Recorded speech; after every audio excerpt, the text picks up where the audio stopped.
Welcome to the October 3rd Parks and Rec Commission meeting. It is 7 p.m. and I call the meeting to order. It's a little bit early. All right, so we'll go ahead and do roll call. Commissioner Bono, Present. Commissioner Stanek, and Vice Chair Butch. And right now, we just have Chair Sheeran and Commissioner Swami absent. Okay, so I'll go over the agenda item. Is there any attend the person in person at Queensland Community Center? Okay, is there any public comment? Anybody for? We can go ahead and read item number 1 under ceremonial matters and. Oh, okay. Okay, subject. So Park and Rec Department Outdoor Recreation Division. Recommended action, receive a presentation on the Parks and Recreation Department Outdoor Recreation Division. Is there any presentation? Yes, we have Molly James and her staff here from Okay. Florida to present. Okay. Thank you for having us. We are here to share some highlights of our facilities and programs in the Outdoor Recreation Division. My name is Molly James and I am the Recreation Manager who oversees McClellan Ranch Preserve, Blackberry Farm Park, and Blackberry Farm Golf Course. And I have with me tonight Jason Bazali, who oversees Blackberry Farm Park, and Miles Salmon, who is at McClellan Ranch Preserve. And here's our agenda for this evening. We'll jump into the golf course. So as many of you know, our golf numbers skyrocketed during the pandemic, and now we're starting to see that post-pandemic decline. Numbers are still higher than the ones that we were seeing before 2020. And we're seeing that they're probably going to trend or kind of around the way that they did in 23, 24. That's what they're looking like for this current fiscal year. A fun fact, though, is that this summer of 2024, we had 335 more youth and teens play the course than we did during the summer of 2023. So that's a great positive indicator for the future of the sport. On April 21st, we also increased fees at the golf course. This was well overdue. The last time we increased fees was in 2016. And most people just saw approximately a $2 increase per round of golf. So it wasn't crazy significant. We also pared down the number of memberships and multi-play passes that were available for purchase. And then those passes and memberships increased accordingly. For the most part, we haven't seen any negative feedback. People have been pretty positive about the change. And they've gotten used to the lesser number of memberships available to them. Next slide. In November of 2023, we introduced Glow Night Golf at the golf course. It was very successful. We had groups of 4 that played a shotgun start game on a lit up course with glowing golf balls. Participation decreased on our second event, which was in December. As you can see, it was the coldest night of the year. So it was really, really cold that night, and that's why it was a little bit lower. We plan to bring back Glow Night Golf early this year. Those dates are scheduled for January 31st and February 28th. And then our next slide. And then we had our second annual Spring Swing Scramble. Big mouthful. Participants were a mix of experienced and not so experienced players. They also did a shotgun start game, and then prizes were awarded to the first place team and the contestant hole winners for the closest pin and the longest drive. Our next tournament is scheduled for March 22nd.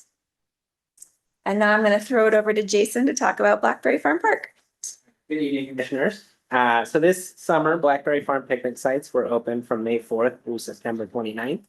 And our pools were open from Memorial Day weekend through Labor Day weekend. We're really happy with the numbers on this slide, particularly the resident use percentage for picnic sites. Pre-pandemic, our best split was roughly 50-50 resident and non-resident. And back in 2009, when we reopened after renovations, we were sitting at about 40% resident use.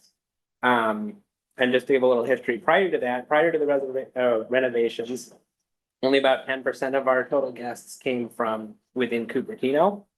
So we've really come a long way towards getting that resident percentage.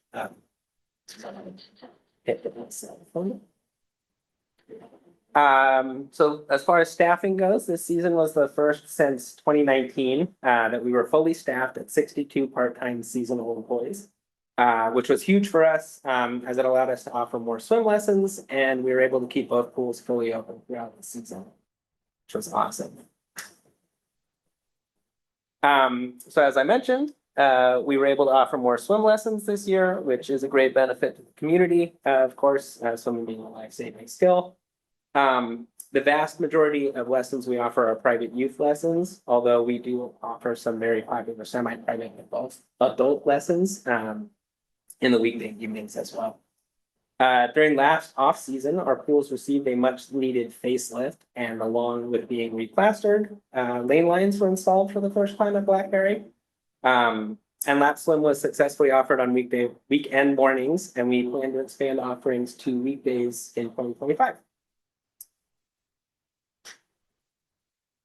And this past September 7th was the happiest day of the season, as it marked the 6th annual Pooch Plunge event. The day was split into 4 45-minute swim blocks starting at 9 a.m. and saw nearly 200 dogs enjoying their time in the pool the weekend after it had closed to people. Next year, we are looking at holding 2 Pooch Plunges, bookending the season with one at the end of March and the other in its typical September spot. And with that, I'm going to hand it off to my colleague, Demiles. Thank you, Jason. McClellan Ranch Reserve, honor and a privilege to continue the legacy of learning and connecting people to nature. I'm joined this year by our community coordinator, Christopher Edmonds. There he is teaching a nature photography course, and there I am teaching a nature journaling course. Focusing on revitalizing the summer camp experience and the creek tours and just prioritizing high engagement with nature. Thank you. Our open houses are every Saturday from 11 to 3 p.m. Hands-on nature activities, local ecology, education, meet the animal ambassadors is people's favorite. And an average of 45 to 100 visitors per week. That really fluctuates depending on weather. The open house with the blacksmith really pulls people in. So that's the last Saturday of the month. And when we do that, and then the Cupertino Historical Society shows up as well, we get a phenomenal community engagement. So it just kind of pulls everybody together. So that's when we'll get closer to 100. Also holiday weekends. A lot of people want to walk with their families. Thank you. New group reservations at McClellan. So kind of spinning off of our Creek Tour program, because we have had historically other groups that want to attend these, because it was originally part of the 3rd grade Cupertino School District Stormwater Pollution Program. But we have one already signed up that is a homeschool group, which is really exciting to offer to more people. They can choose from nature walks. So you could do a guided nature walk discussing the local plants and animals. We also have environmental education center visits, but you can combine them as well. It's charged hourly, and then you can decide, depending on the size of your group and how long you want to spend, kind of cater it to people's needs. The creek tours, stormwater pollution prevention is still part of it because it's so essential, and the watershed environment. Continuing to update the curriculum and work with teachers for what they want to see that fits into their curriculum. Aligned to the 3rd grade standards. Last year, we had 9 schools and 700 students. We already have 9 schools, but 835 students, because it went from 27 classes to 35 classes. So it's like the schools have larger volumes, so then that's a lot. We went from 13 dates we did last year to already booking 23 for this year. So yeah, we got a lot going on with Creek Tours. God. Camp registration, summer camps, nature camp and summer science fun camp, enhanced learning, highlighting the preserve, creative content, mostly just connecting kids to nature and creating stewardship and having fun. Chris has been really dynamic in this, in bringing a breath of fresh air into his heartfelt songs, which the kids really love.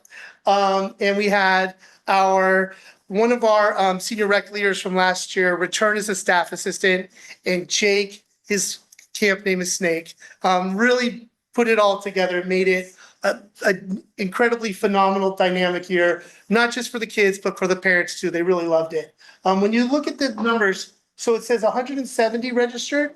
It goes nature camp for a week, summer science fun, and that continues for 4 weeks of each for a total of 8. But you can see last year we had 170 campers signed up. And then this year, this year, in 2023, then 2024, we had 204. So quite a big jump. So our max for the camps was 24 campers in 2023. And now we have 26, and we always have a waiting list, really increases the number. So even though it says 82 residents and then 74 residents, we have more kids in the camps. So I think it really does balance out. Thank you. Some of our amazing partners. So we try to pull in the partners from the corridor, starting up at the top left, that is Jill from the Master Gardeners. You see the kids are learning about the garden and having fun. Then as we go over to the center top, that is Andrea with 4-H, and the kids love the 4-H program. They do a week with the different kinds of animals. There's Stephanie, who is the manager of grassroots ecology in the field out there, and she's helping the kids water the native plants. Down in the left corner, we have one of the kids' all-time favorites, Eric, our blacksmith, our in-house blacksmith, teaching them phenomenal things about metal that just is incredibly engaging. Our beekeeper, Karen Pruitt, they love learning about solar beads and what bees see. And then the dynamic Carolyn Knight of no longer Audubon, the Silicon Valley Birding Alliance. They don't have Audubon in their name anymore. So she's amazing, and she is just so gifted at teaching kids about nature. Thank you. Community gardens. This is not my expertise, but Chris is, and Jason. But previously, this is now switched into June for this fiscal year, beginning in July 1st, terms increased from 3 to 5 years. So we love that. 150 deposit, but that's returnable, and 110 annual fee. Priority given to residents who live in high density housing and enrolled in the PG&E care program.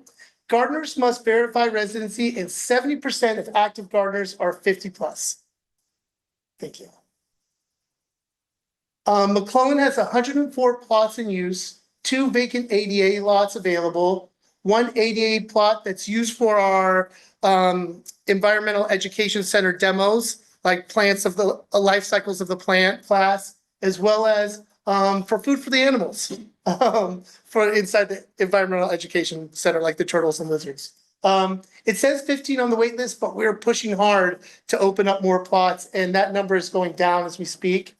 Wilson Park Gardens, 14 plots in use, 1 vacant ADA plot available, and 8 on the wait list. Okay, so a lot of you already know about this one. The augmented reality app, it's now live. And like I said, it really brings to life a lot of the hidden aspects that people wouldn't normally see at McClellan and have questions about, and they're really important. So we start at the EEC, and then we go to grassroots, talking about their incredible efforts in restoring the meadow, and all the way to Stockholm, actually, throughout the corridor. The acorn woodpecker, phenomenal, amazing bird that is so hard to see, but easy to hear. So much about that one. The bee project, people see all the beehives and they're like, what is in there? And then we could actually use augmented reality to tell them more. Crops in the community garden, it's got the code. You can't go inside, but what's in there? And then people get to learn about it through AR. Steelhead trout, that area the habitat is protected because of the steelhead trout as a migratory species. And it's so important, but yet so hard to see. I've been in the creek myself and seen one as part of restoration efforts, but it's really hard to see, or unless you're collecting the invertebrates for the creek tour and you find a little baby fry, which I did, which was so cool. But we're rolling out now, join a ranger program, augmented reality tour with a nature walk around the key spots. And then we'll end up at the Environmental Education Center when it opens up on Saturdays. So it'll be the second Saturday of the month. And then the rangers will take them out for a walk earlier because that's when you see the most good stuff. And then they end up at the EEC. And then that's it. Questions? Any Thank you. questions, any technical clarifying questions? That's questions. Thank you. That was great. Love to hear about this stuff. First on golf. So the golfing numbers have declined. Are we gonna do any marketing to try to boost it more? I mean, we're pretty full. Oh, We're really happy with these numbers. These numbers aren't anything that we're unhappy with, but there was the massive spike during the pandemic when people had nothing else to do. And so now I think that, regular life is returning, where this is gonna be kind of our status quo. We actually are getting a new recreation coordinator. She's gonna start in November, and she will oversee the golf course. And so I'm hoping that she'll bring in some new programming, maybe some lessons. She'll be tasked with all of those things to, continue to add programming and whatnot to the golf course. And I'm guessing we don't have money for the water irrigation replacement. What are we doing? That is a great question. I reached out to our CIP manager and she said that it is currently not considered a project, so therefore it is not funded. And so it would need to go through the process of being deemed a project and then funded accordingly.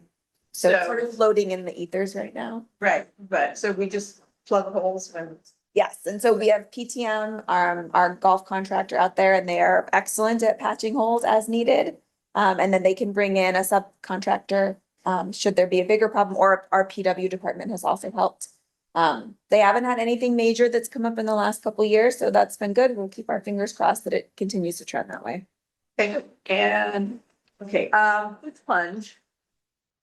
So it's gonna be in March. Are we gonna heat the pool for that? Oh, yeah, so it's, we would get the pools, that's right around when we get the pools fired up for the season already. Okay. We do our lifeguard academy in April, Oh, okay. so we just, I don't even know if we'd be doing it any earlier than we do. Okay, but you're not just heating the pools for the pooch wash. No. Yeah, you're doing other stuff. Getting ready for the season. Okay. It's like full modern. The camps are selling out and there's a wait list. So do you open up new classes when you get a wait list? How do you do that? So Not really, not really. because we have a certain number of staff and you have to have the ratio needs to be consistent. And so Okay. we currently at 26, that's the number of staff we had last year that could accommodate that many kids to give them, a safe educational experience. Next year, if we can hire even more staff, we will continue to up those numbers. That's the hope. So it's staff down. Yeah. Okay. And on the gardens, I was curious, I know this isn't your area of specialties.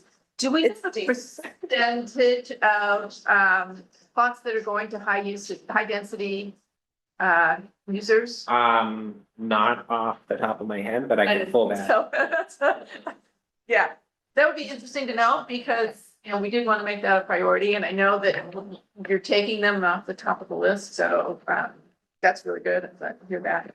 And, so you mentioned that we're pushing to get people off the wait or open up new plots. What are we doing with that? So,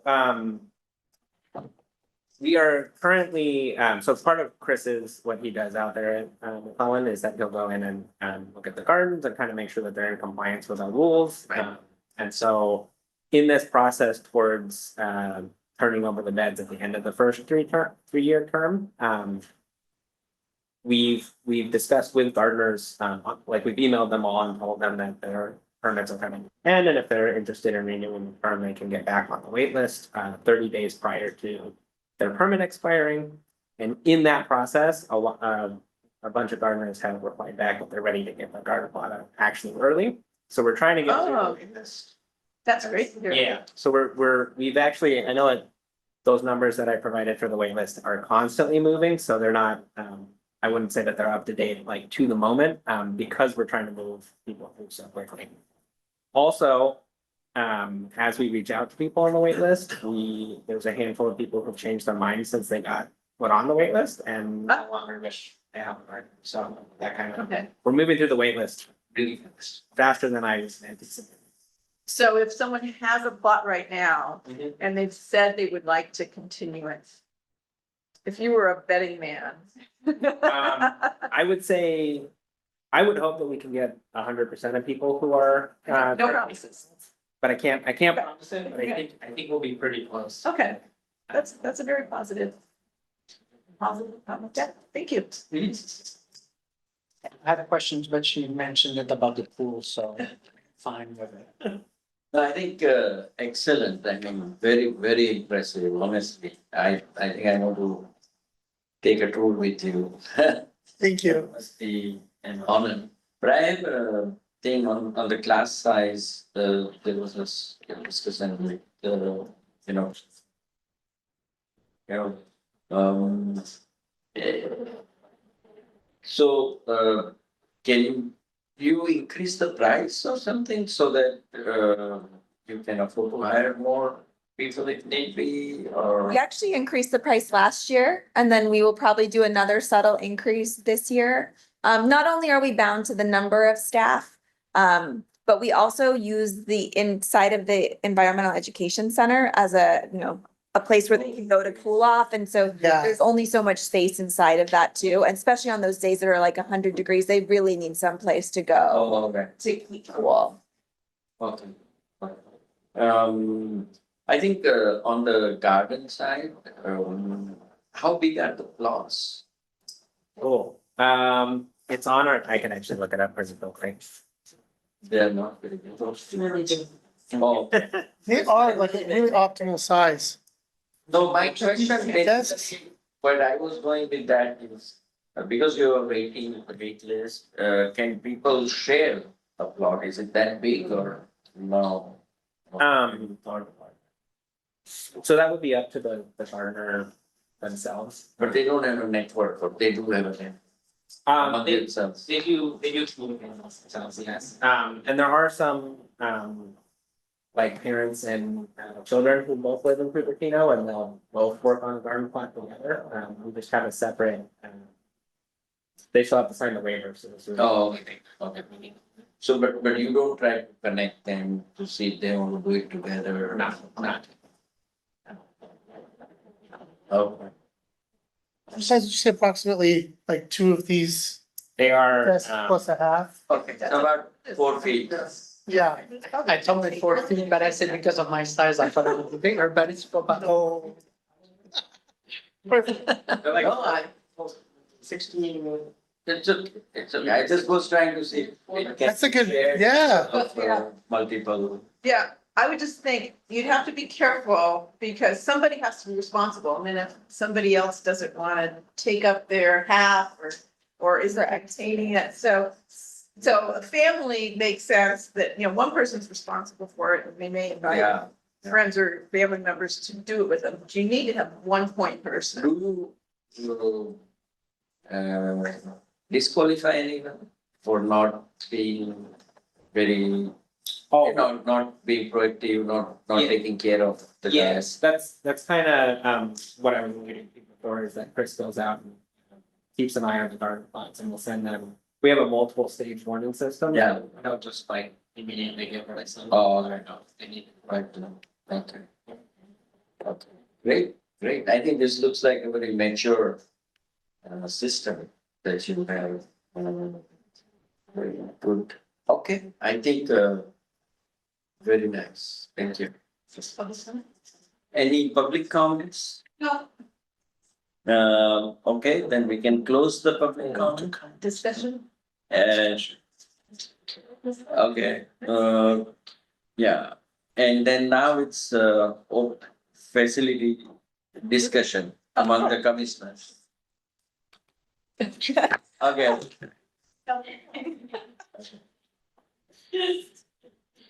Okay, so Commissioner Carroll, you go first. I think you will. So this is the comment part. I had my questions first, save my comments. One, really glad to see that we are following up with the gardeners and those that are not maintaining their plots to just have that discussion with them. Because some of them they forget or they get busy, and that was one of the problems before we had the new gardens. So I know sometimes it's a difficult conversation, but I would think a lot of times it's not so difficult because we've got your warning system and people get it when you communicate with them. And I think that is really key, and I really appreciate that. And so I'm glad to see that that's working through. I'd also like to thank you for the AR tour. That was amazing and was really fun. And I haven't been able to show it to anyone yet, but you know, I think it was really good to let us be a little bit of guinea pigs and give you the feedback on it and see where did we have problems connecting or seeing the little robot. And so I really appreciate you giving us that opportunity. So thank you very much. That's fun. Commissioner, how are you? First and foremost, thank you for the presentation. I was in lighting, it was nice. I saw it earlier when I received the packet. And again, most of the questions that I have, I mean, I was at the McClellan Ranch. Thank you again. We've solved everything from A to Z. I think you guys knocked it out of the park. Personally, genuinely, I've met you before and I love your enthusiasm and we can see how passionate you are. And I'm very thrilled about this augmented reality because it's gonna be wonderful for schools. Honestly, even additional other nonprofit may want to copycat that thing because it's so enlightening and it gives so much more because we're probably a society that is fixed on their phone and don't see anything. And that it's combining technology that our young kids are used to and they can see two things at once through their phone and one directly. I was really amazed by it. So I wanted to say congratulations, thank you. And I can send a proud Cupertino resident when I see this myself. I think the only obstacle is to bring people in so that they can see it. But once we have them, it's a win. And I strongly believe that the word to mouth is gonna be incredible. And I look forward to hear it. And hopefully you guys can have some features in some newspapers, because that is something that Cupertino could be proud of. Thank you. I appreciate that. Thank you for the presentation today. Thank you. Ms. Whitmore, as well. And we're also hoping that he mentioned all the third graders that come through, we're gonna push it out to all of those kids and hopefully they'll bring their families back. So that's gonna be one way we're gonna. Yes, like Brandon was saying through the AR tour, we're gonna try to hand out the pamphlets to the teachers or include it in a link to the teachers after, so that the kids have that, like they got their creek tour, but then they go home with this idea of something to come back for.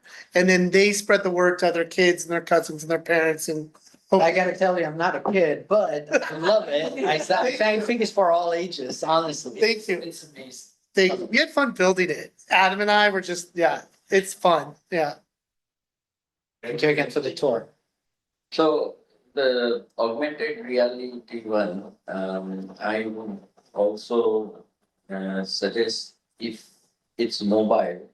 You can take it to schools, and sometimes you have to take horse to the water.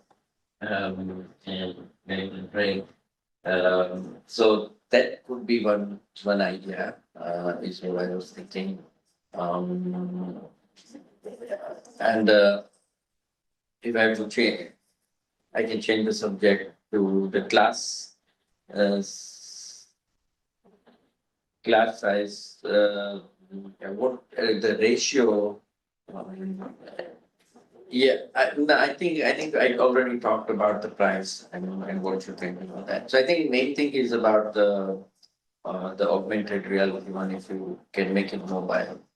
One of the cool things about the app is that once you do it, it's on your phone. And then like if you went through and you just did cause you might not want to see every experience on each stop. you can take it home and you can keep working on it once you've done it, Yeah. and then you can share it with other people. Okay. So that's the cool part, is that you could bring it home, but you have to be there to kind of unlock it. Yeah. So it's kind of like a draw, but then you could share it. So that's good. Okay. And then for the camps, for the pricing, we did do a good, I think it was pretty good increase. Let me pull my numbers. So 2023, our sales were like, when you have like each camper, it was 45,987 in 2023. And then in 2024, we went up to 60,450 in sales. So the prices were in 2023, 195 for residents and then $232 for non-residents. But then in 2024, it was $230 for residents and $276 for non-residents. So, not pricing them out, but growing, and then we'll continue to do that. And then we did reduce by one staff member this year for camp staff. So it was like tight, but it worked. It was all new staff, so we did good with them. So on the pool side, I like the design of the pool and all. Should we also probably consider putting, what is it, jumping boards, for diving? I know it's a risky thing, but is there any safe option there? No, there's not, There's the no pools safe are not deep enough for it to Okay. be, to meet the California state standard, a diving board. There's no depth. Yeah. There is no. It was, yeah, pool. there used to be one a long time ago and it was removed because it's no longer deep, considered deep enough to be safe. Okay. Yeah. I think that's good. I mean, you're really positive impact on the community. Very good. Thank you. Thank you. Okay. So we'll close this item now. Thank you, everyone. Thank you. Definitely visit McClellan Ranch and hopefully be gonna. Yes, there's no pamphlets for the AR tour, but my office is right there, 2221D, like D-Miles. Okay, You'll see. I think I've been there. One more comment I forgot to make, and that was that Chris mentioned that when they have the kids there, they take them to the labyrinth and they love it. Yes, And so that has been a real great asset for us that really comes with a little bit of maintenance now for our maintenance staff, but I was just so delighted to hear that. And I know that, thank you. yes, thank you. All right. Okay, I think item number 2 on the agenda, is approval of minutes. I'd like to make a motion. I did review the minutes. I was there and unless there is no change or substitution or anything, I'll make a motion. I was here and I didn't watch, so So I can second it, I was here. So I think we'll have to postpone the item to next meeting in order. That's fine. Okay. So we will postpone item number 2. Okay, so it's.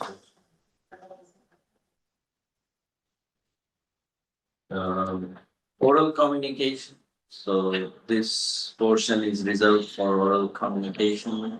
Anybody? We have no oral communications this evening. Okay, written communication, We did not receive any written communications for this meeting. okay. Old business, any that we should, No old business. well, we had a past agenda, right? There were few items last meeting, we said on the future agenda items. So that can be discussed under the future agenda. Okay, okay. So we'll get status of those items in the future agenda setting. Yes, you can ask about future agenda setting items. Okay, I'll do that. Okay. Any new business? No new business. Staff and commission reports? Okay, sorry, do you have anything? Just wanted to say that we had the tour, the McClellan Ranch for the AR. Otherwise, was already made the comment how fantastic it was. Is that wallet yours? Yes, it is mine. Okay, otherwise it's mine. Okay. Go ahead, Jen. All right, our liaison update, short and sweet this month, this is under. Hidden Treasures is Thursday, October 24th from 9 to 2 at the Cupertino Senior Center.